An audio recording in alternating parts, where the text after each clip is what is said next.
This is instant coffee, not proper coffee, so for anyone who properly makes coffee, I am not on that level yet. That's just the first thing to say. Hey guys, welcome back to my channel and welcome to today's video. I squeezed this foot the other day and I have like loads of dry skin around it, so please just ignore that. But yeah, I thought I would sit here and talk to you guys about coffee whilst I am drinking my coffee. I'm not gonna lie, I really like the taste of coffee, but I never used to be that person. For the majority of my life, I haven't drank coffee. And for those of you guys who have followed my channel for a long time, you'll know that I haven't ever had coffee in like my diet. So I just thought it would be a fun little story time and interesting to talk about caffeine and coffee. I mean, coffee is the most widely consumed psychoactive drug or substance, and most of that is consumed in coffee. As always, if you guys do enjoy this video, definitely like it and leave any comments or questions down below. Whoa, the froth. So the first thing I kind of want to address is, you know, why I've never drank coffee before in my life. And there are kind of like a few reasons for this. Now, growing up, and like a lot of people when they grow up, coffee is a bitter taste and you don't like it. You have an aversion to it. And that was me. Like, I remember trying my mum's tea one time and I was like, that is actually disgusting. And I also tried coffee and didn't like it. And I also never tried it again because I just refused to try something that I didn't want to get addicted to. Like, I didn't want to consume coffee or drink coffee every day because I was scared of being addicted to it. Caffeine, you know, it can be mildly addictive, especially if consumed in large quantities. It acts as a mild stimulant. It stimulates reward pathways with like dopamine involved, and people can become mildly physically addicted to it. And I also didn't want to rely on something for like energy or like artificial energy. Coffee obviously doesn't give you like energy, but it like stimulates wakefulness and alertness, attention. It can increase your mood. It basically blocks adenosine receptors. Adenosine is a molecule that like promotes sleep, so if you block the function of adenosine, then you'll promote wakefulness. It blocks 2 of the 4 adenosine receptors basically, so it's what we call a non-selective adenosine receptor antagonist. So it blocks A1 and A2A. I'll put the chemical structure if you've never seen it before on the screen. It's 1,3,7-trimethyl-xanthine. So caffeine doesn't like give us energy like in the form of ATP, it just opposes the sleep promoting effects of adenosine basically. But as I said, I didn't want to rely on caffeine for like energy, and I also always said that I got my energy from food, which is true. So, you know, that's what I said. I was like, I don't need coffee or caffeine, you know, I already have enough energy from food. And like the funny thing at uni is that, you know, everyone, when I told them that I didn't drink tea or coffee, they'd be like, oh my gosh, like how do you even survive? Like how do you get through your days without coffee or caffeine? Like a lot of students, they rely on caffeine and I just didn't, and so many people were like startled by that. So those are kind of like the first 2 reasons. And then the third reason is kind of quite personal to me and it's quite strange. I obviously grew up, you know, looking up to my sister Em, who is my older sister, and we went through a period where we used to just like do everything together, and we like ate the same thing, we drank the same thing, and you know, if Em did something, I would also try that. If she didn't do something, I'd also refuse it. So Em has never liked coffee and caffeine. She always like really hated it, had a really strong aversion to it, hated the taste, and even hates the smell. Like she'll go into a coffee shop and she'll like hate it basically. So because Em didn't drink coffee, I was like, I'm also not going to drink coffee because my sister doesn't. I know that sounds so strange. As I said, we went through this very weird stage in our life, okay? I'm now in a situation where I am very open-minded and I do try things, I think for myself, I do everything independently, and that's why I'm basically here now drinking coffee, I guess, because as I've gotten older, I've started to really enjoy bitter things. So the first one and the big one for me is dark chocolate, like 100% dark chocolate. I know a lot of people don't like that because it's so bitter, but I love the taste of dark chocolate, like 100%.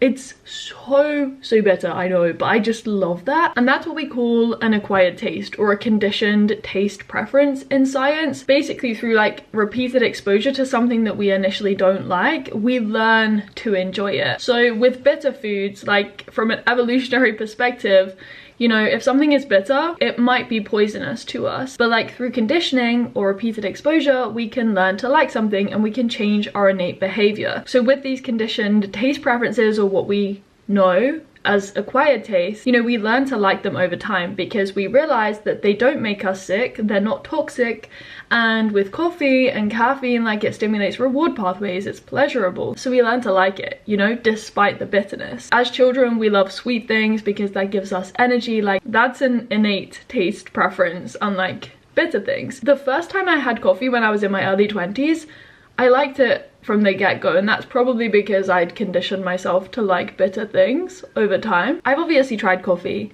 previously. I've even made a video on this channel where I tried drinking coffee, but like last year in Spain, that is when I had my first ever Starbucks. Dan, or Danielle, and Jess, they bought me my first Starbucks. It was this grande cup, or the biggest size, I don't know what you call it, and it was like so strong. Oh my gosh, like I had never been hit by caffeine like that before.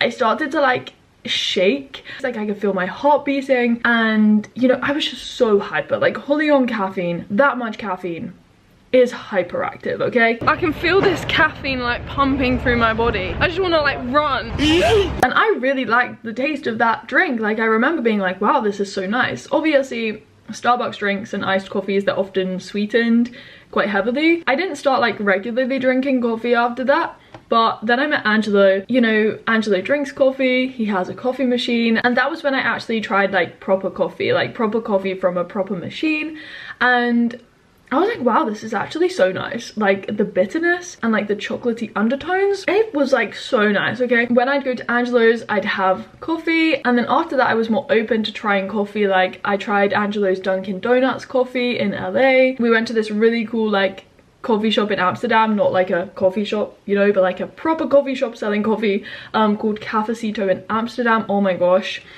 they did such good coffee. And then I'd say I started drinking coffee like regularly this year when Angela and I went to Asia. We were running a lot, and I was like, you know what, I'm gonna just see if coffee like affects my running performance or anything. So I just did it because I was curious to see if it affected my running. Coffee break. I am slowly learning, you guys, about like the different types of coffee, like a shot of coffee being like an espresso, and then having the Americano, and then like lattes, cappuccinos, and macchiatos, and all this stuff.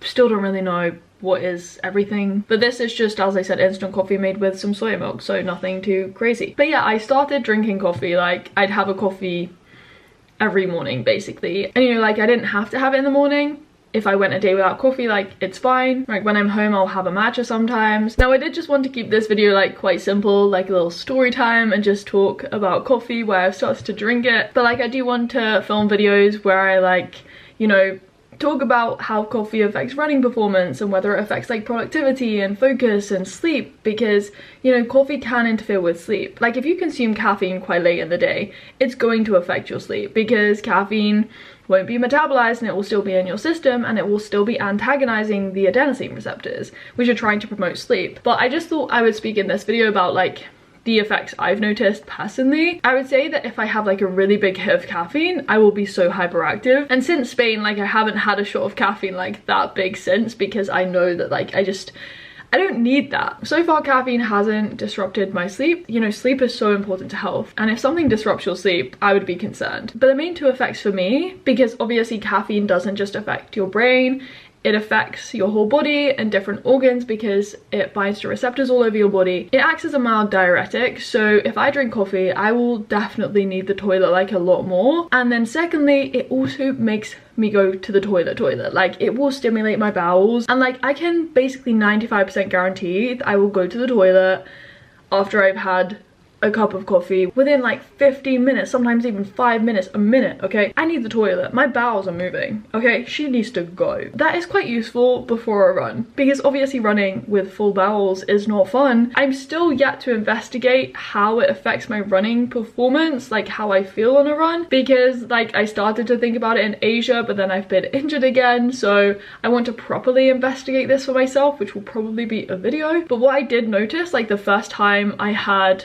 coffee in Amsterdam, it was like midway through a run. We ran to Vondel Park, ran around there, we passed a coffee shop on the way back, got coffee, and ran back to the hostel where we were staying. And on that run back to the hostel, I felt so much more energetic because of this caffeine.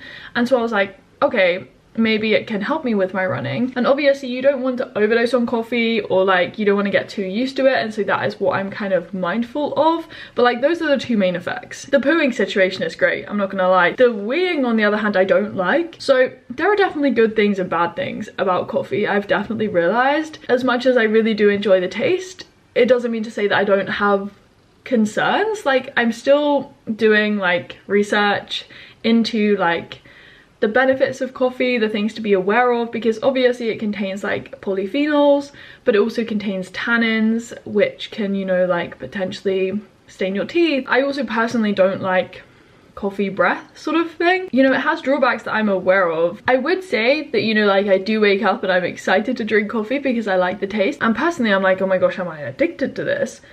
But like, it's the same as me just really wanting my oats in the morning, you know, because I really like the taste. I'm not addicted to caffeine, and the majority of people aren't addicted. It's just an inbuilt habit. They really like the taste. You know, like most people, they probably have 1 to 3 cups of coffee a day. It's not going to cause like crazy physical dependence unless you drink like loads and loads of coffee. Symptoms of that might be like tiredness, headaches, anxiety.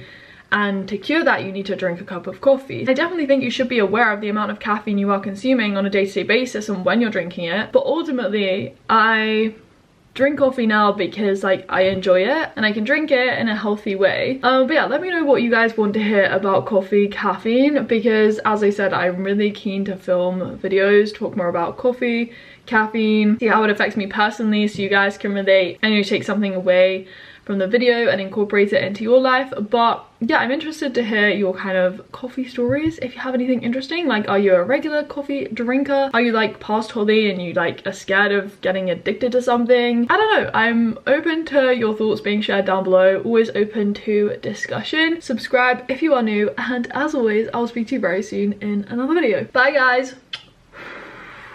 Okay, ew, why is my hair in it? I do apologize, that's gross. I'm British and go away emails. I am gonna get hot in this jumper with my windows closed, drinking this hot drink, but